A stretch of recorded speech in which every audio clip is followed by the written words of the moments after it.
কতদিন পর মানে একটা জমিয়ে পিকনিক হচ্ছে। ছোট অনেকক্ষণ হলো আমরা এখানে বসে আছি, মালমুল খাচ্ছি। ওদিকে বল্টুদা কি করছে কে জানে।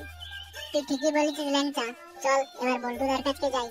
হ্যাঁ হ্যাঁ তাড়াতাড়ি চল, অনেকক্ষণ নাচানাচি করার পর অনেক হাঁপিয়ে গেছি, এবার খিদে পেয়ে গেছে। বল্টুদা মনে হয় মাংস রান্না করে রেখেছে, চল গিয়ে কচকচ করে মাংস খাই। কচকচ করে মাংস খাবে, কচকচ করে গিয়ে বাপের বাড়া খাই। বল্টুদা যদি জানতে পারে না আমরা এখানে বসে বসে এতক্ষণ ধরে মাল খাচ্ছিলাম, তো সবগুলোরই গাল ভাঙবে।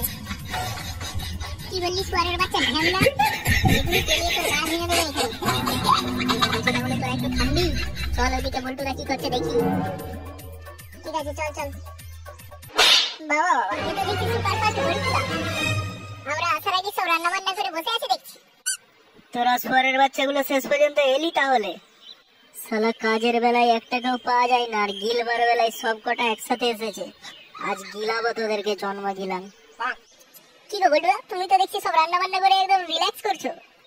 আরে এই না হলে আমার বল্টুদা, বলছি বল্টুদা আমাদের খুব খিদে পেয়েছে, খেতে দাও। হ্যাঁ শালা, আমি তো জানতাম খাবার টাইম হলে ঠিক তোরা আসবি। চল আজকে তোদেরকে এমন খাওয়াবো কোনোদিনও বলতে পারবি না।